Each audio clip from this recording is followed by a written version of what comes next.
Media fact checker. Sri Lanka and Asia's fuel crisis due to Iran-US-Israel war blocking Strait of Hormuz. All source articles are linked in the description below. Here's what every outlet agrees on.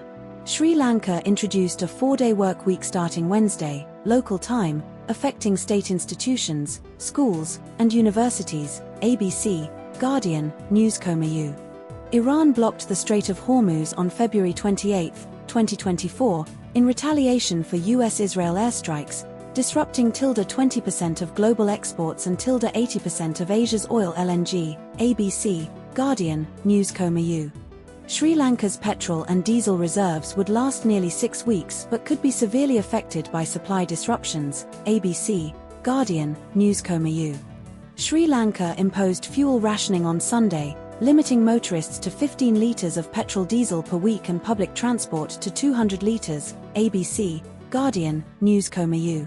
President Anura Kumara Dissanayake declared prepare for the worst, but hope for the best at an emergency meeting, ABC, Guardian, News.com.au.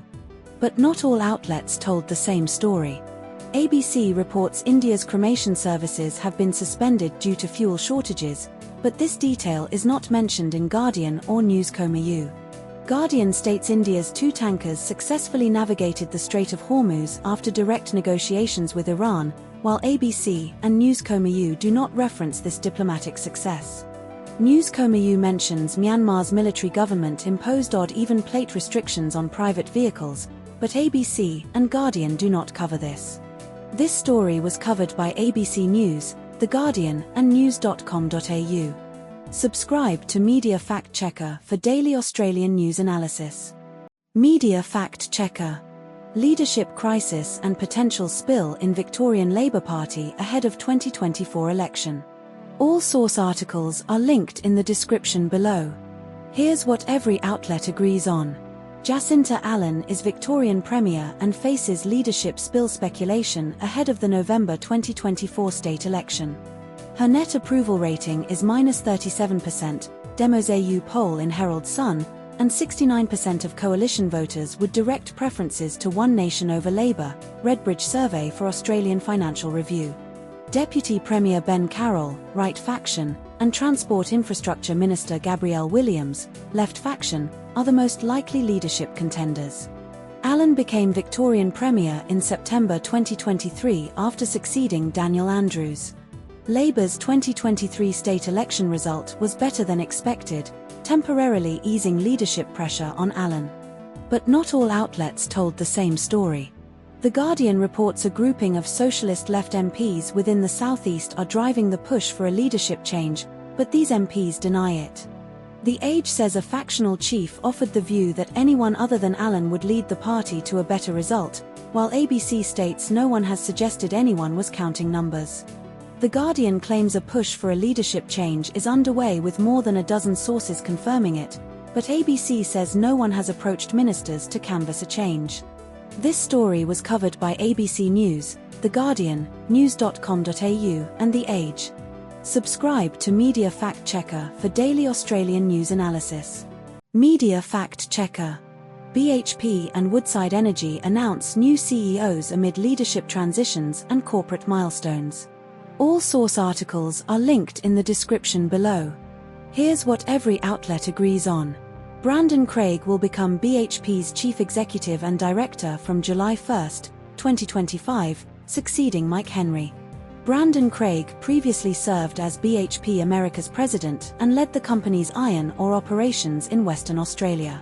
BHP's market value makes it one of Australia's biggest companies by market capitalisation. Mike Henry's 6.5-year tenure at BHP saw the company become the world's largest copper producer. Elizabeth Westcott was appointed Woodside Energy's permanent CEO and Managing Director in 2025, succeeding Meg O'Neill. But not all outlets told the same story. No contradictions found between the sources on core factual claims. This story was covered by ABC News and news.com.au. Subscribe to Media Fact Checker for daily Australian news analysis. Media Fact Checker. Homicide investigation and manslaughter charge in Perth over death of a 42-year-old woman. All source articles are linked in the description below. Here's what every outlet agrees on. A 42-year-old woman was found unresponsive at a home in Banksia Grove, Perth's northern suburbs, on Thursday morning around 9 a.m. The woman was declared dead at the scene by paramedics after attempts to revive her. The incident occurred on Mayor Lee Bend, Banksia Grove, WA. A man in his 40s was assisting police with inquiries, Article 1, and later charged, Article 2. The man was known to the deceased woman. But not all outlets told the same story. Article 1 states a man in his 40s was assisting police, while Article 2 specifies a 47-year-old man was charged. Article 1 does not mention an arrest or charge, while Article 2 states the man was arrested and charged with manslaughter. This story was covered by ABC News. Subscribe to Media Fact Checker for daily Australian news analysis. Media Fact Checker. Danish royals King Frederik and Queen Mary's first 40-year state visit to Australia in 2024. All source articles are linked in the description below. Here's what every outlet agrees on. King Frederik ascended to the Danish throne in January 2024 following Queen Margrethe II's abdication. Queen Mary was born in Tasmania, Australia, in 1972 and met then Crown Prince Frederik at the Sydney 2000 Olympics. The royal couple's visit is Denmark's first official state visit to Australia in 40 years. The visit includes stops in the Northern Territory, Uluru, Australian Capital Territory, Canberra, Victoria, Melbourne, and Tasmania, Hobart. The royals laid a wreath at the tomb of the unknown soldier and paused at the Roll of Honour at the Australian War Memorial on Monday, the 13th of May, 2024. But not all outlets told the same story. Article 1, Newscamau, states the royals visited the MCRI inside the Royal Children's Hospital, while Article 4, Newscamau, does not mention the hospital location specifically. Article 1 says the royals visited a headspace centre in South Melbourne, but Article 8, ABC, does not mention this visit. Article 5, Newscamau, claims Queen Mary was met with cheers at the War Memorial, while Article 7, ABC, does not emphasize crowd reactions beyond general enthusiasm. This story was covered by ABC News, The Guardian, and news.com.au. Subscribe to Media Fact Checker for daily Australian news analysis. Media Fact Checker. Hawaii faces severe flooding and dam failure risks during extreme rainfall events. All source articles are linked in the description below. Here's what every outlet agrees on. Over 4,000 people were ordered to evacuate in Waialua and Haliwa on Oahu's north shore due to flooding, Guardian, ABC.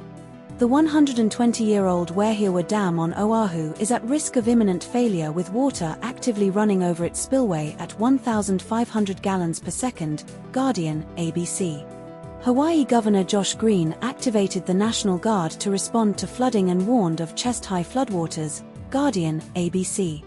Northern Oahu received 8 to 12 inches, 20 to 30 centimeters, of rain in a short period, exacerbating saturated ground conditions, Guardian.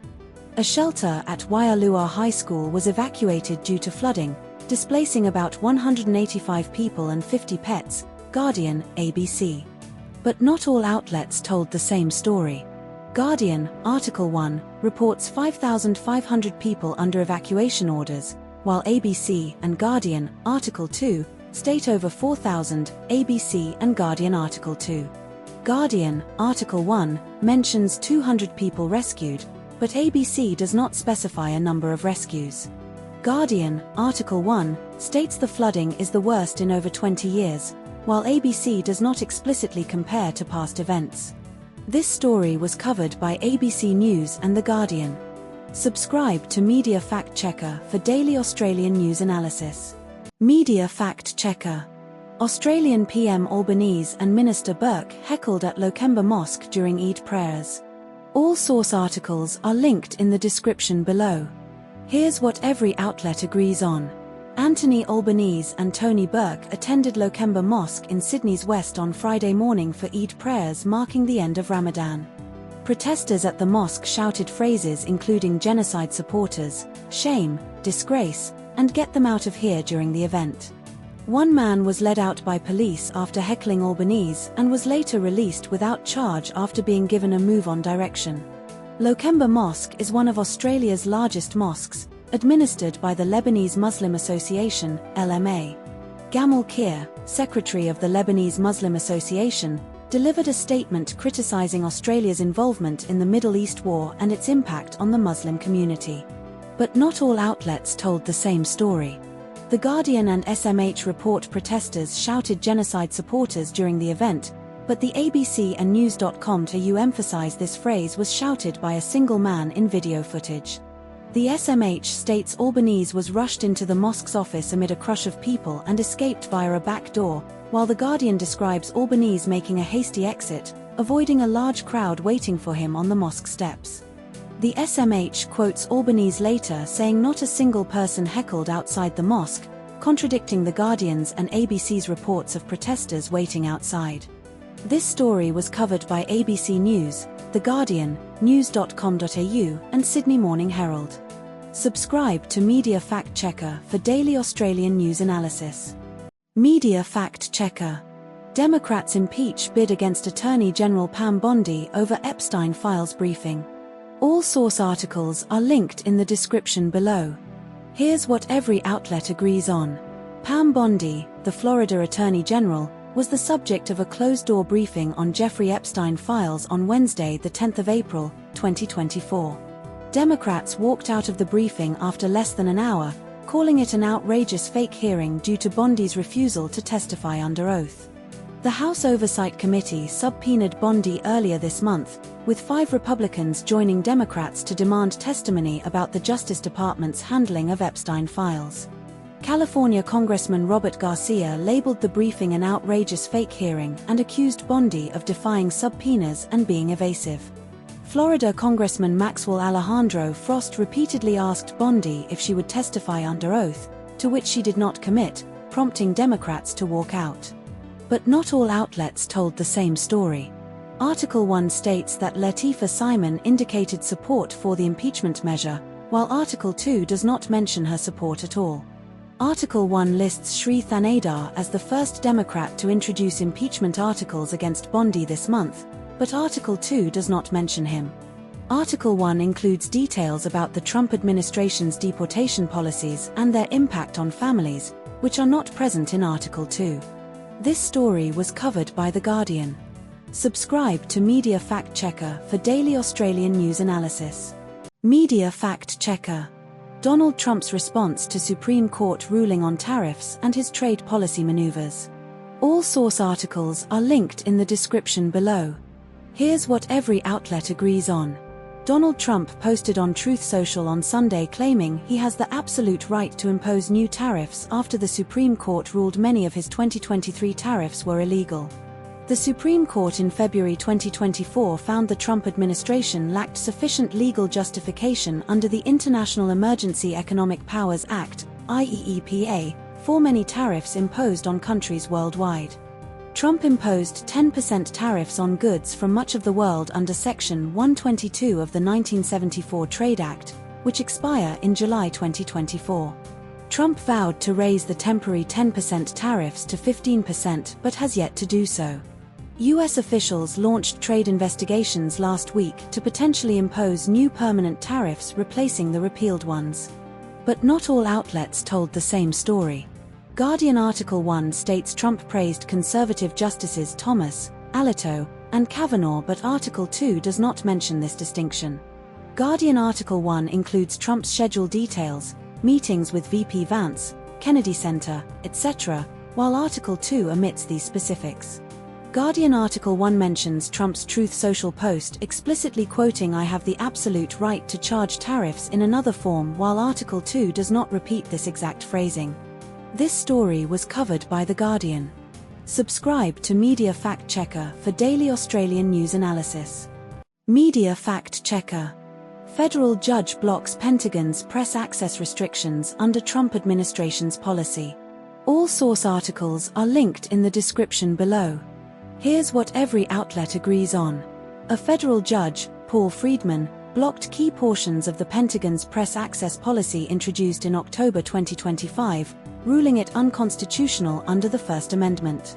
The policy prohibited journalists from soliciting information the Pentagon did not directly provide and allowed revocation of credentials for non-compliant outlets. Of 56 news outlets in the Pentagon Press Association, only one, unnamed, agreed to sign the new policy. Major outlets like the New York Times, Washington Post, and AP refused. The Pentagon assembled a new press corps consisting of pro-Trump outlets and media personalities after the exodus of mainstream reporters.